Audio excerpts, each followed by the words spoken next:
Hey, I'm back for chapter 7. So if you remember, Neptune was sitting on the branch right over Bobby's head, that big boy's head, and we thought he might fall. Let's see what happens. Meow. Neptune raised her right paw. The branch shook. Neptune fell. She fell right onto Bobby's shoulder. Then Neptune jumped into a pile of aluminum foil. She grabbed a silver mask in her mouth and ran off. "Get that cat!" Bobby yelled. "Get that mask!" Bobby dropped his camera and ran after Neptune. Stephen and Cindy followed. They chased Neptune around the car, over low bushes, and between trees. They couldn't keep up with Neptune. But Neptune wasn't running away. She was playing a game. When she saw the others were far behind, she turned around and ran toward them. She ran close and then darted away. Look at little Neptune. She's having fun. She's teasing them. And you see how she's holding the mask? Then Neptune ran to Cam and Eric.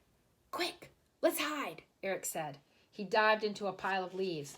"No," Cam yelled. "Let's run!" Cam started to run. She didn't get far. Stephen and Cindy caught her. Bobby reached into the pile of leaves and pulled Eric out. Ooh.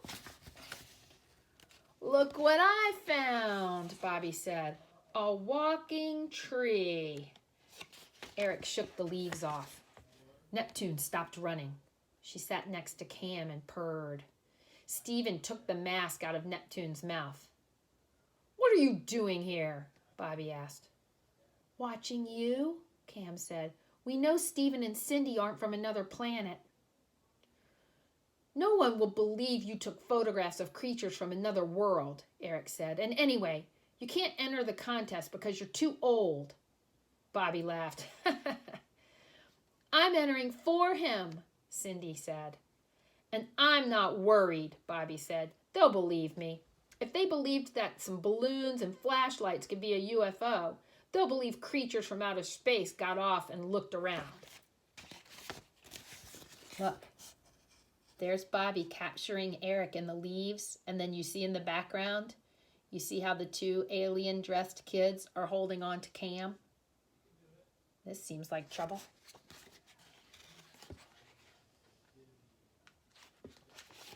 "Well," Eric said, "we saw you. We'll tell about what you did."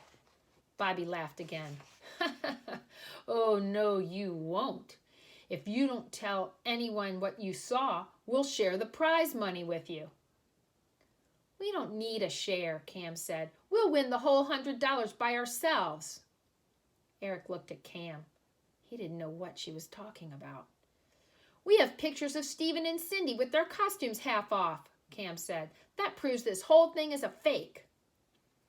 "Gimme that," Bobby said. He grabbed Eric's camera. While Bobby was opening the camera, Cam reached into Eric's pocket. She took the film out and put it in Neptune's mouth. "Run!" she yelled. Neptune ran off. "The cat's got the film," Stephen said.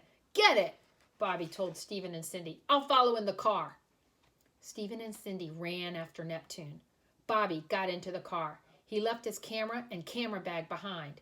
He backed up the car. Crunch! The car ran over the camera. Then it went forward and out of the park. Cam ran over to the broken camera. "Look," she said, "their film is ruined.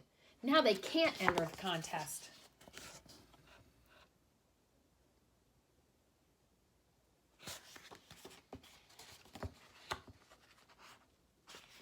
Cam gathered her books and lunchbox. Eric closed his camera, put it back into the case, and picked up his books. They walked out of the park. "I'm glad they can't enter the contest," Eric said, "but it's too bad we lost Neptune." "Maybe not," Cam said. "There's one place we can look, and it's on the way home." "I should have known," Cam said as they walked. The lights were shaped like balloons. Bobby must have taped tiny flashlights to them. That's what made them look like colored lights. But how could he be sure the balloons would go up? Eric asked. "They were probably filled with helium, like the balloons they sell in the zoo." It was dark, Cam went on. No one was near the park, so no one knew what the lights were. Cam led Eric back to the tree where they first found Neptune. Meow. There was Neptune, resting on one of the branches. On the ground, right under the branch, was Eric's roll of film. He picked it up. So there's Neptune back on her favorite tree. And you see there's the film for Eric's camera right there on the ground.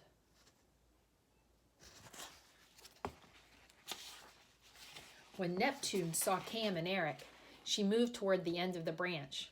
The branch began to shake. Meow. Cam held out her arms. You're not getting any food, she said, so you might as well come down.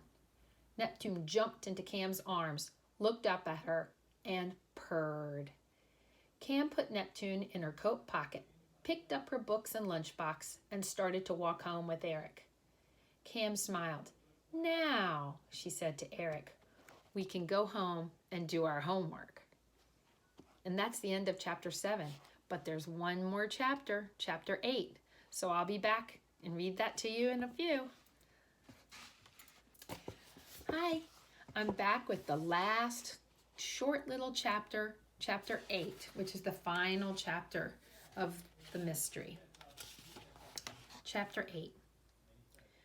3 weeks later, Cam was at Eric's house. They were watching the evening news on television. Cam was sitting on the floor, holding Neptune. Eric was sitting on the couch. His baby brother, Howie, was in his arms, drinking from a bottle. And now, the television reporter said, let's go to Stephanie Jackson, who is standing by. Stephanie Jackson's picture came on the television screen. The winners in the Junior News Photography Contest have just been announced, she said. This is it, Cam said. Stephanie Jackson held up a photograph of a window washer. He was cleaning the windows on one of the city's tallest buildings. A bird had landed on his head. This is the winning photograph. It was taken by 11-year-old Karen Gray. Stephanie Jackson held up 2 other photographs. The first was of a crowd of people watching the UFOs. The second photograph was of Neptune. Neptune was leaning out of Cam's pocket and was eating from someone's bag of groceries. These 2 photographs were awarded honorable mention. One was taken by 12-year-old Michael Wagner. The other was taken by 10-year-old Eric Shelton. Congratulations! I won! I won! Eric shouted. And there's Cam and Eric. And there's Eric's picture of little Neptune leaning out and eating the lady's groceries. You can see it on the TV. Cam smiled. We always talk about my amazing mental camera, she said, but I think you and your camera are pretty amazing too. And that's the end. Okay, so when we think back on this book and think about the mystery itself, did you notice that there were some things about Cam's personality, and Eric's too, that helped them figure out this mystery? So what do we know about them? Yeah, they're very observant, and they think through the things that they see, and they didn't always jump to conclusions, right? So Cam, I think especially, tries to think through things and think of all different possibilities instead of the first possibility that comes into her mind. I think that's one way that she's able to figure out mysteries. That's one of the reasons that I love the mysteries with Cam Jansen, is that even though she's a kid, she thinks about details, and she sometimes sees how all the pieces fit together better than the grown-ups around her, or better than the other kids that are in the story. So if you're liking the way she solves mysteries, there's a whole set of these books. So you might be able to find them on a used book website or at a used book sale and pick up some other copies of Cam Jansen's, and then somebody can read them to you, or if you're a reader, you can read these yourself. Okay, see you for our next chapter book.